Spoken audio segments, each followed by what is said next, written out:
Hey bestie, welcome to Dear Creative, a love letter to the ones who dream big, feel deeply, and sometimes I overthink everything. This is our space to figure it out loud, creatively, spiritually, and everything in between. I'm your host, Martina Gordeen, so let's talk. Today we're actually going to be talking about overthinking. This episode is called Don't Overthink It because I am a serial overthinker. I think a lot of the time when you do things that you care about, you overthink about them. And especially when they're things that you're going to be putting out into the world, you're just kind of like, are people actually going to care about this? Do they like this? Is this needed? Is the market oversaturated? All of these things. And this podcast in particular is something that I've been overthinking, and I think it's a shame because I think the premise of this podcast, which you'll hopefully get to understand as we go on, is something that I feel like the industry really needs at the moment. But because I essentially went on a 2-year hiatus ages ago, before that I had went on a hiatus, I was just kind of like, is this something that people are really going to care about or take seriously now that I have essentially said I was going to do it and then barely did it? I think when I went on my hiatus last time, I think I'd only released like 3 episodes, and it's just like, are you really going to be able to commit to this thing? And are people going to be able or be willing to buy into something that you haven't committed to? There was a part of me that was thinking about whether other people would care. I don't know if I trusted myself enough to be able to commit to doing it.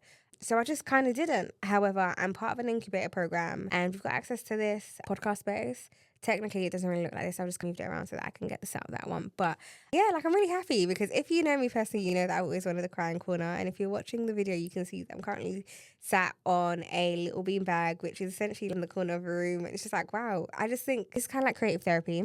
That's technically what the podcast is. It's not just a podcast, it's more like creative therapy because I think everybody needs it. And with the industry being so new and people being so secretive and gatekeepy, somebody needs to be the person to come and like share stuff. So just to give you a bit more information about me, just in case you don't know who I am, my name is Martina Gordeen. I am the founder of an agency called Human Threads.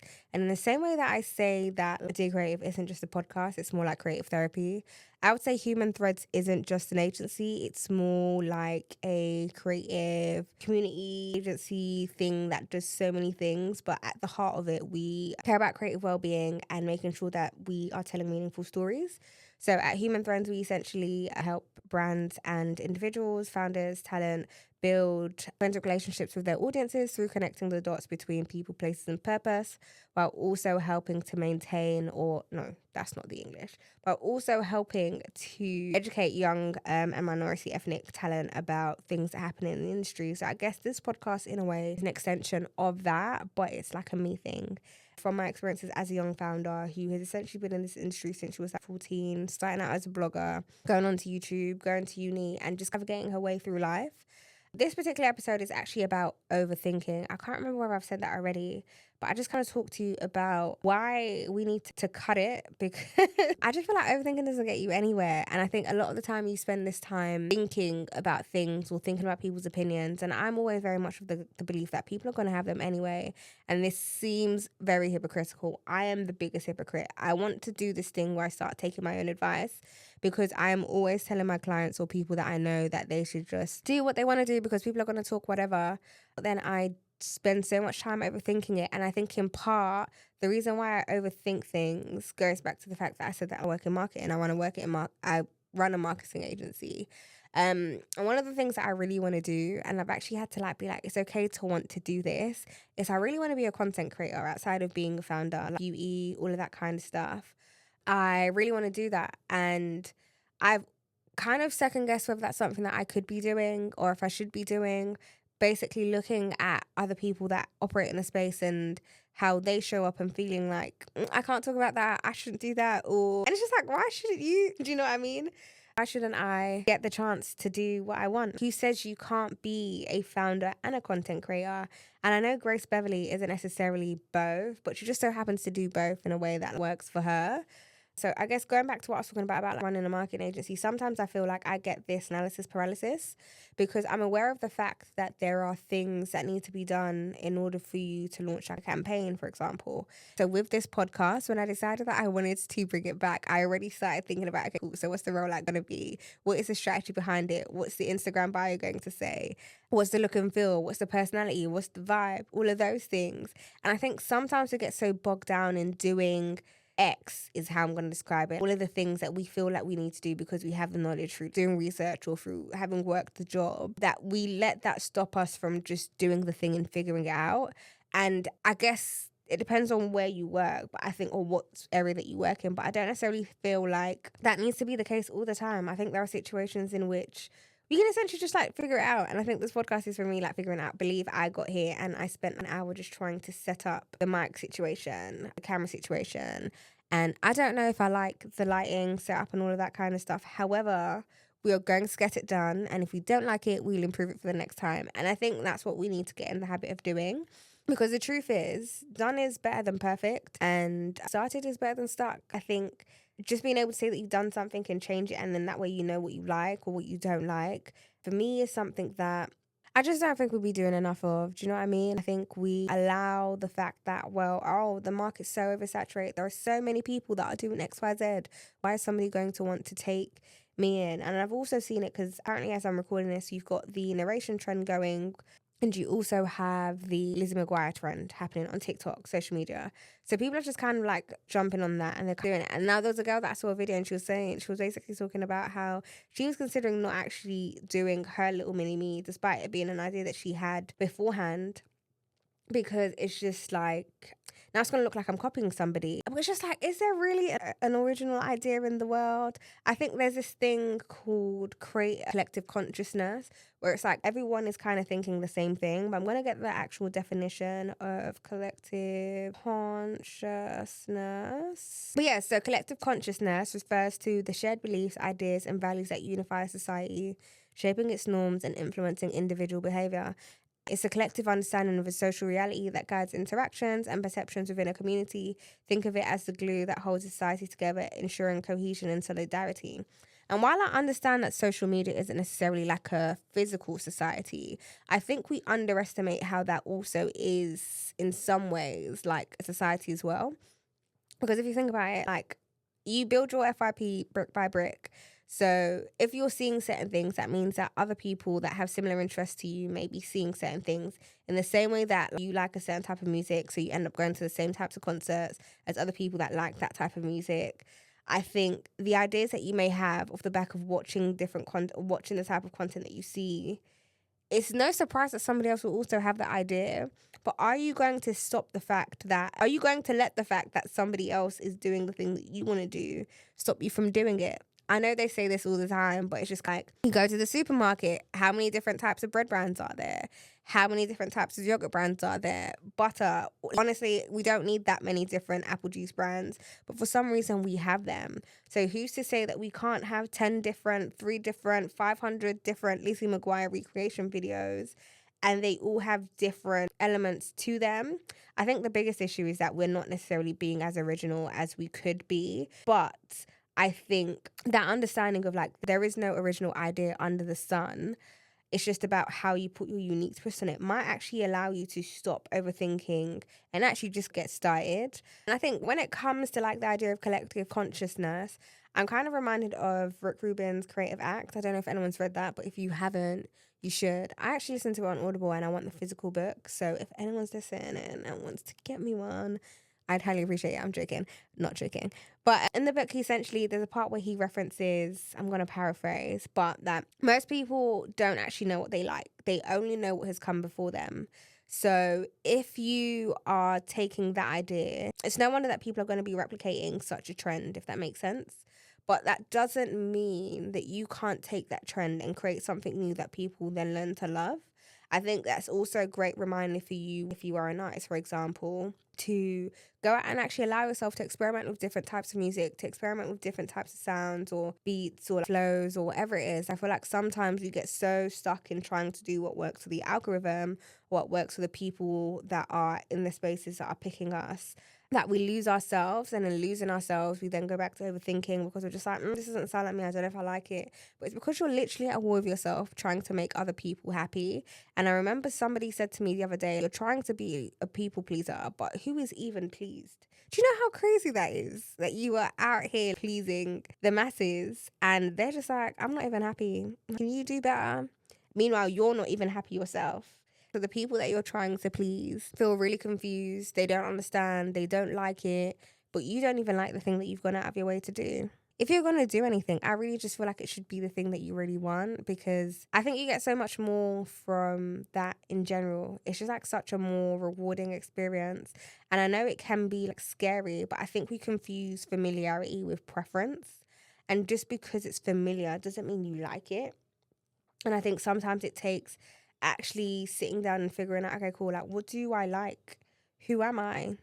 What do I want to be like? Where do I want to be? Who do I want to be like? There's nothing wrong with having inspirations. I used to really want to be like Karen Civil. I love her. An amazing woman who's responsible for essentially how Beats started to use celebrities to endorse their products. She would kind of like just gift them to people that she knew, and she became this woman that whenever you see her, you may not know what she's doing there, but you do know that she's doing something, like she's somebody important. And I've always wanted to be somebody important. Not to say that like there's anything wrong with not being that, and it's also not to say that we're not just that people aren't important in general. Look at me overthinking in an episode about overthinking, so crazy, but it's in me. But I think sometimes it's just like, sometimes you need a template that you can kind of work around. Do you know what I mean? And it can be a bit difficult or scary to colour outside of the line sometimes, but I think in all of the moments that I have done it has been really encouraging and really rewarding, and I think I want that for everyone. I want that for all of you guys that are listening, because it's just, I think there's something about knowing that you've done something that you really wanted to do. This evening I'm doing an event called Is Music Losing Its Magic? As somebody that loves music, I've watched the industry change and shift, and people get signed off the back of a viral sound, and it's just kind of like, I don't know how I feel about that. But then at the same time, people deserve these opportunities. So how do we continue to give it to them without actually like robbing ourselves of like originality and of like spark and character development and artist development and all of the things that needs to be done? I think there is also a world in which everybody wants things so fast, which is why we're all chasing this virality, which is why we're all copying people. It's just kind of like, I feel like we are, and I guess the underlying title of this, while it is like don't overthink it, also like creating in a world that wants you to copy, because I think a lot of the time it feels like you have to do what has already been done to succeed, and it's just like, why is that the case? Yes, it might take a bit longer, but maybe it might be worth doing things that take you a little bit more time. What do I say? So that you can like get the real. I feel like sometimes the things that come fast aren't worth having, do you know? Yes, they're nice and they're shiny, but I'm also a big believer in that we should only want the things that God wants for us in the time that He wants them for us. And sometimes we want things faster, and it's just like, are you actually going to be able to handle what it is that you are asking God for? Or are you going to get the blessing beforehand and then mishandle it and then be upset about the fact that you mishandled the blessing that you asked God to rush you for, because you couldn't be patient, because you couldn't deal with the fact that people who have been doing this for 6 months have managed to get to the shows or like invited to the red carpets or the screenings or the £10,000 deals or whatever it is. Meanwhile, you who have been doing it for like 3, 4, 5, 6 years hasn't got there yet. And I think sometimes you do not know what God is protecting you from, but there is a persistence that comes with all of this that then becomes a bit confusing to like the average Joe. Everybody likes shiny things, especially I feel like in London. We love a shiny thing. I feel like, because I don't know, I feel like British culture here is just kind of like, we don't really congratulate people unless other people congratulate them. We wait until the world loves them before we take any notice, and it's a shame because you see like all of our R&B talent moving to the States to get their careers off the ground, and it's just like, why should that be the case? Why can't we just go to somebody and be like, you know what, like I really like your music, I really like the fact that you do this, you da. It's because we're so busy worried about being a beg. And I just think it's just funny because I feel like overthinking is ingrained in almost everything that we do as Brits, whether we want to admit it or not. Like even the fact that we can't compliment somebody and on what they're doing without feeling away. Like, why is that? Do you know what I mean? Why is that the case? That feels so incorrect to me. But I just wanted to say, like, I think the moment that you allow yourself to come to terms with the fact that people actually don't know what they want, like Rick Rubin said, people just know what has come before. People won't necessarily congratulate you, but you have to be willing to do the work regardless. I think things will then get easier because you'll realize that, you know what, like if I actually just do the thing, I'll show myself that people care eventually. Because if I put the thing out there, then people will be able to interact with it. But if I don't put it out there, then nobody's going to be able to tell me what their thoughts are. And it's just like we sit here and we live with all of these ideas. And it's like, where are we going? I keep seeing this tweet about how whenever Michael Jackson would get a really good idea, he'd run to the studio so that Prince didn't get it. And it's just like, do you know how funny that is? It's like, as funny as that is, that's how serious I want to be. Like, I want to be so serious. I'm going to start doing that now. I've got an idea. Let me see. And it's just like, you know, if I try it and it doesn't work, that's cool. At least I've tried it. But I think I'd rather fail than not try at all, because then you're still asking questions. And it's just like the cycle of overthinking doesn't stop, because it's just like, okay, cool. You're overthinking doing it because you don't know if people care, or you don't know whether it's worth the effort. You don't know if you like it. You don't know if you're going to commit to it. Because you haven't even tried, you're overthinking that. But then when you do it, then maybe start overthinking about other things. But I think there's something about just doing the thing and showing yourself that you can do it and repeatedly doing it that is really important. Because I think real creativity doesn't often look like what is like out there. It's kind of in the process of nurturing. And I went to advertising week the other day and I was sitting in a book launch for a book called Not a Playbook by Andrea Sorzi, I think his name is, and one of the co-founders of one of the co-founders of We Transfer. I'm going to get his name up. Damien Bradfield, sorry. So Not a Playbook is a book all about the art of building a brand from like Damien Bradfield and Andreas Sorzi's. I might have butchered that. I apologize. But basically in the talk at the launch, they were basically talking about how the reason why they think they've been so successful is because they're not afraid to fail. They literally just see all of these ideas, and if they don't work, they don't work. And I think it's really beautiful, because when you think about WeTransfer, it's something that is now synonymous with basically being a creative, something that creatives use. So like if somebody says, oh, I'm going to send you a WeTransfer link, know that they are a creative somehow. It's just the thing. I don't know what else people use if they're not creatives, which is really interesting. Maybe Google Drive or something, they just send the links. Or Dropbox exists, but back to WeTransfer. So yeah, but when you think about the idea, like I've read the book, I think I'm like halfway. At the beginning of the book, they were talking about like their start and how originally they wanted to do this thing where they were selling, they call them wallpapers. They're like full page ads, which brands can or artists can kind of do this thing on.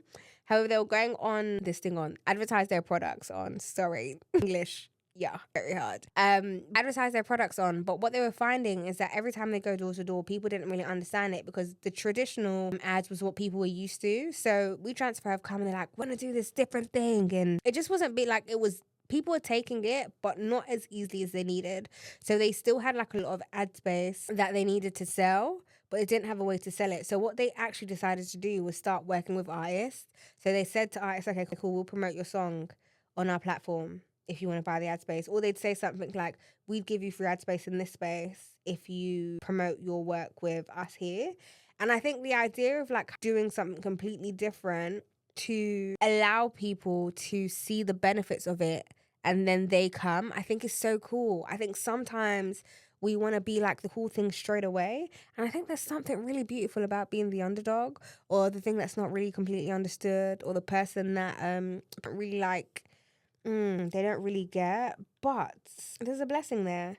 I think there's a blessing there. And I think it's also quite cool in a sense and interesting, because in the process of actually writing this book, basically came out that what they basically spoke about when it came to writing this book is that their process for writing it was kind of difficult, because Damien started writing it himself, but he didn't really know how to do it, because WeTransfer's, the way that they grow and the way that they do business seems to be really integrated into the way and who they are as individual people. I'm assuming as the co-founders, it feels very much like in their nature that they're just really trying and testing things that work for the betterment of their community or the community that they serve. So they can't necessarily say that we did this because they was trying and testing things. So what they ended up doing was going and speaking to different people that they have worked with over the years. This is what Andreas did. And then off the back of that, they got these key themes that just so happen to be the pillars of the book. And each chapter kind of goes on to talking about like legacy or like creativity and purpose and all of these things. And it's so interesting to know that like there are organizations out there that are really just doing the work, trying the things, willing to fail. And in that, they are able to make such an impact in a way that is so different, because calling an ad a wallpaper is just like, well, imagine if they like sat there and they overthought that and they just were like, okay, cool, nobody's buying it, let's just go and do what other people are doing.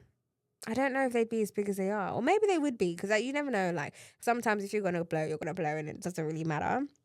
But I think the thing that I kind of took from it is that there is something in being able to document your process or document your journey. And they do, in hindsight, I believe, said that they wish that they kind of had like a method to the madness, or had some sort of documentation that they could have relied on when it came to writing this book, because it would have made it easy to write it. So that even just made me think, okay, cool. Like, as much as things are hard and they're not necessarily they're not necessarily as certain as I would like them to be, why am I not documenting this?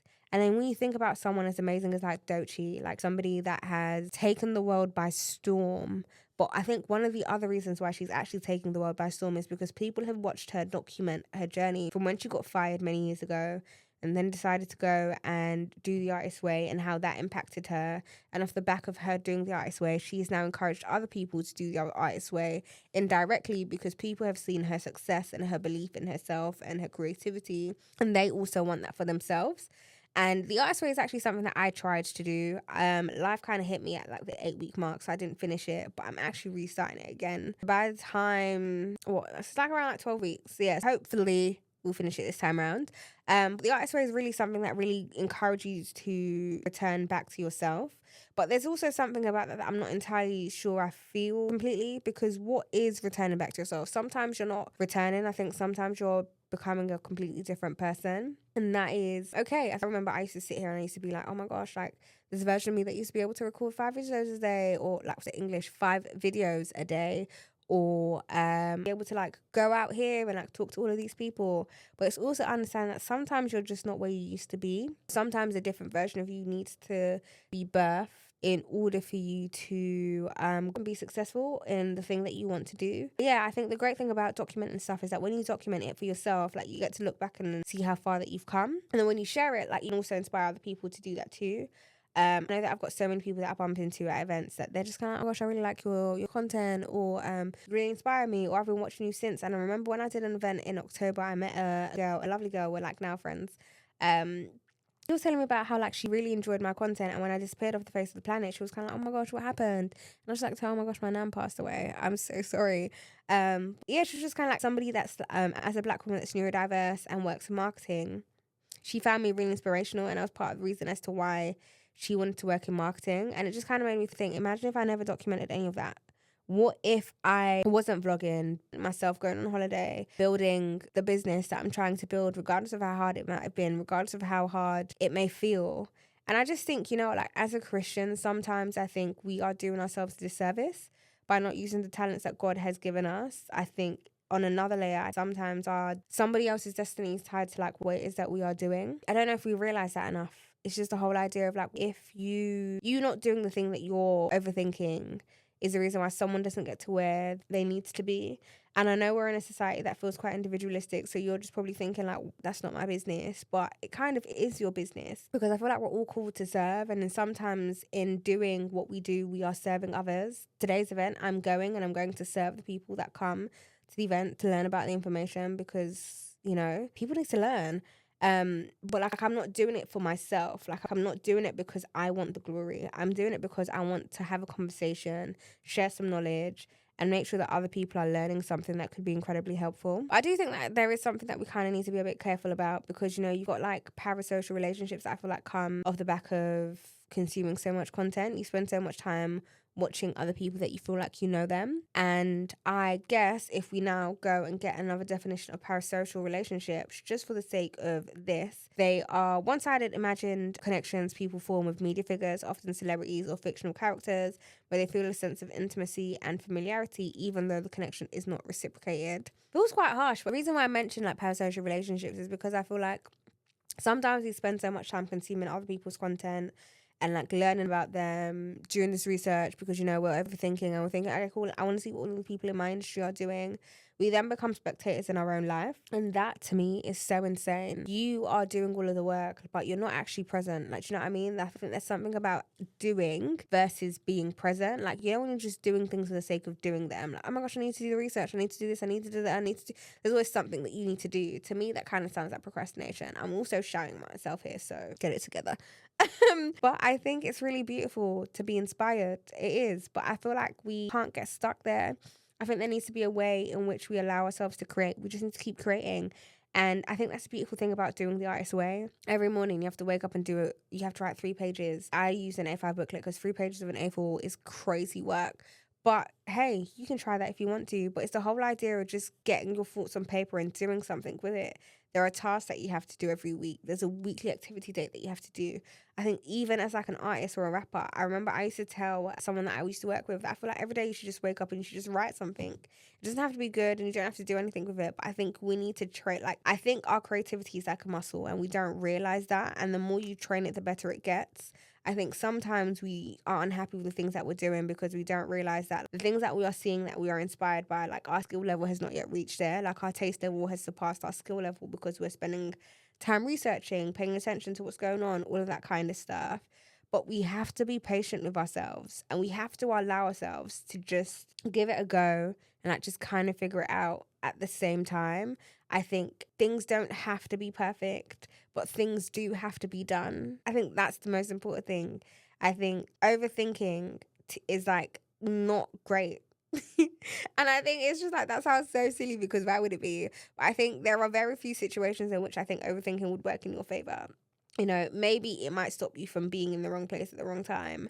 But outside of that, when it comes to like your creativity, I think overthinking is the one thing that kills your creativity. And I feel like we all deserve to see what we can do if we truly try.